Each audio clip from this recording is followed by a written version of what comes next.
Oke, bismillahirrahmanirrahim. Assalamualaikum warahmatullahi wabarakatuh. Assalamualaikum, selamat datang teman-teman sekalian di pelajaran Durusul Arabiyah. Oke, kita kali ini masuk ke pelajaran ke-22. Ya, sebelumnya bagi Anda yang baru pertama kali mampir, jangan lupa subscribe dulu, gratis, dan insya Allah Anda akan mendapatkan update pelajaran video-video bahasa Arab. Dan tentu saja dengan melakukan subscribe Anda mendukung channel ini untuk mewujudkan mimpinya, yaitu meningkatkan kemampuan bahasa Arab umat Islam Indonesia.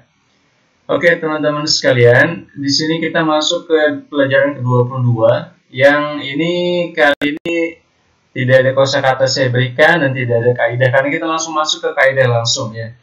Nah, ini ada tulisannya di sini halat al-mudhari' ats-tsalath. Hal ini artinya keadaan.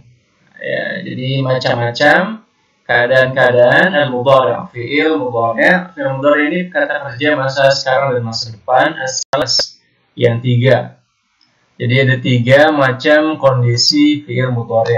Apa saja itu? Nah, pertama disebut marfu'. Marfu' ini ketika harokatnya itu dhamma, ya seperti ini. Nah, kemudian ada mansub. Mansub itu kalau harokatnya fathah. Nah, ini. Kemudian ada majzum. Nah, majzum itu kalau dia harokatnya sukun. Seperti ini. Nah, fi'il mudhari aslinya kalau tidak ada apa-apa, tidak ada kondisi-kondisi khusus, maka dia harokatnya pasti marfu. Ya, al-aslu marfu. Asalnya pasti marfu. Nah, kemudian ada beberapa kondisi ya, karena beberapa domir yang dimiliki oleh bahasa Arab ini dia beda-beda ya penampakannya ketika marfu, ketika mansub, ketika majzum. Nah, kalau dia satu orang ya untuk domir ghaib, untuk kata kerja untuk dia, maka menggunakan ya nih yazhabu seperti ini.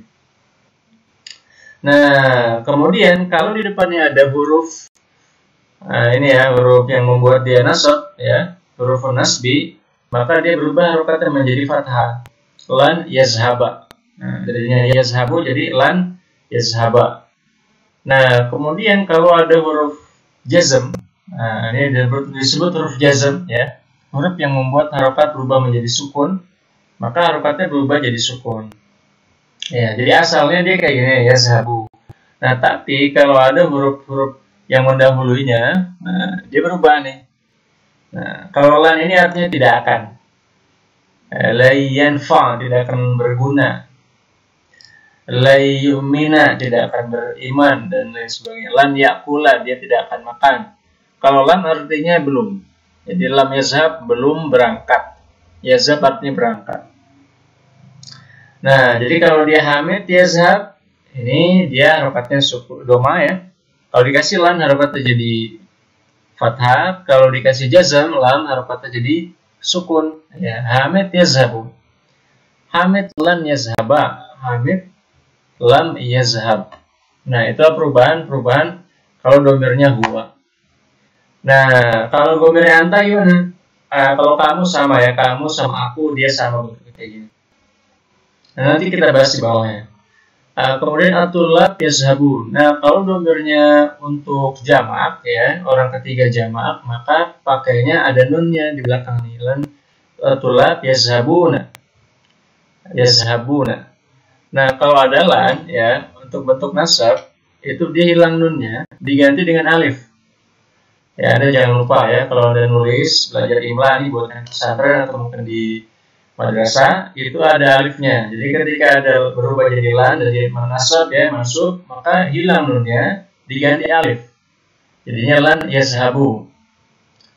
Nah, kalau dia majzum itu sama bentuknya, nggak ada bedanya ya.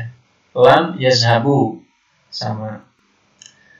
Kemudian aminah tazhabu. Ini untuk orang ketiga perempuan ya, pakainya ta. Tazhabu sama kayak gini, bentuknya nggak jauh beda, cuma dia pakai ta di depannya.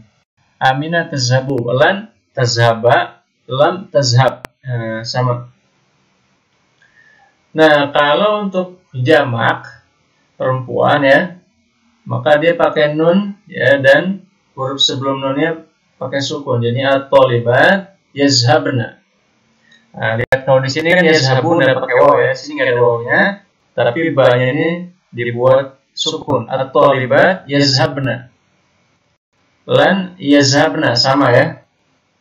Lam yazhabna. Nah, tidak berubah di sini. Nah. Oke, itu buat orang ketiga. Baik jamak, perempuan maupun satu orang. Bagaimana kalau domirnya untuk orang kedua, anta, mukhatab? Nah, ini ada di sini. Kalau satu orang, maka pakainya anta tazhabu. Nah, kalau dia mansub, jadinya lan tazhaba. Ya, kalau majzum jadinya lam tazhab. Nah, nggak jauh beda ya, yang orang ketiga tadi. Kalau antum, nah ini juga sama. Kalau jamak pakai waw dan nun ya. Nah, kalau marfu dia pakai waw dan nun. Kalau dia mansub, nah itu nunnya hilang diganti alif. Lan tazhabu. Kalau majzum sama bentuknya, cuma lam bedanya huruf di depannya lam ini ya. Tazhabu. Sama bentuknya sama ini ya. Jadi nunnya dihilangkan diganti alif. Nah, kalau selanjutnya anti. Nah, antum ya, anti sekarang ya. Anti kamu perempuan. Nah, gimana kalau perempuan? Kalau perempuan itu dikasih ya dan nun. Anti tazhabina.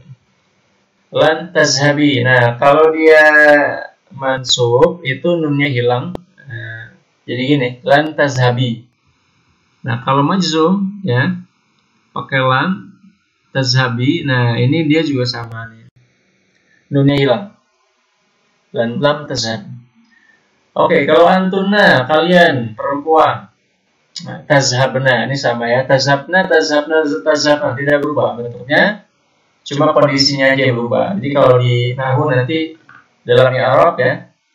I'rab itu identifikasi nahwu itu biasanya dia disebutnya beda ya. Kalau marfu dia marfu, kalau dia mansub itu nanti ada istilah fi mahali nasbin, dalam kondisi nasbin. Kenapa? Karena ada huruf nasbin di sini, lan.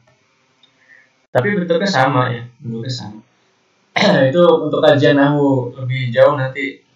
Jadi nahwu itu memang dia gramatika bahasa itu sangat logis ya, menggunakan analogi Aristoteles yang banyak digunakan dan berkembang di masa itu, di abad-abad ke ya abad ke-7 ke 8 ke 9 sampai ke 12 ya. Itu berkembang sekali ilmu logika di dunia Arab. Maka nahwu bangsa Arab itu sangat logis menggunakan logika Aristoteles. Jadi ketika ada penyebab pasti ada akibat ya. Kalau dia lan pasti ada akibatnya, nggak mungkin tidak ada akibatnya. Maka di sini akan dibedakan di antara ini sama ini, walaupun bentuknya sama ya.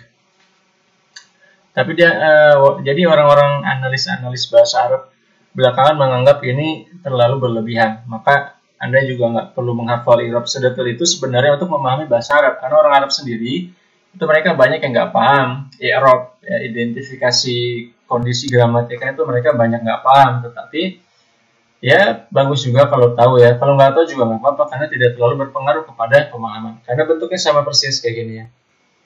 Antuna tazhabna lam tazhabna lam tazhabna. Nah, nggak berubah.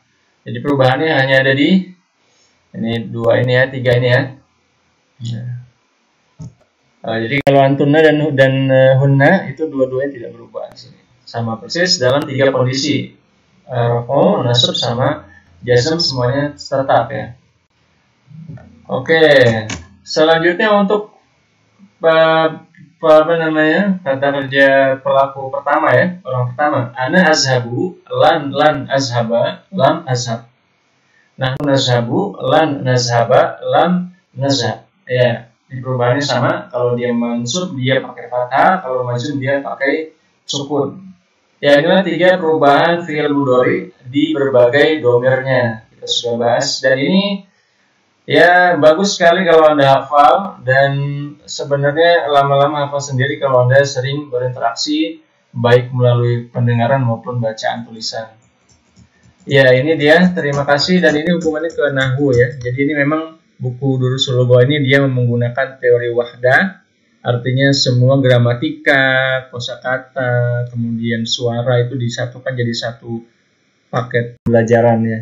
Maka Anda belajar sekaligus dapat kosakata, sekaligus dapat kaidah di sini. Oke, bagus. Terima kasih teman-teman. Jangan lupa di like dan subscribe bagi yang belum. Sampai ketemu di pelajaran selanjutnya dan tetap semangat belajar bahasa Arab. Syukran lakum wa ila naltaqi mujaddadan fil liqa'il muqbil. Wassalamualaikum warahmatullahi wabarakatuh.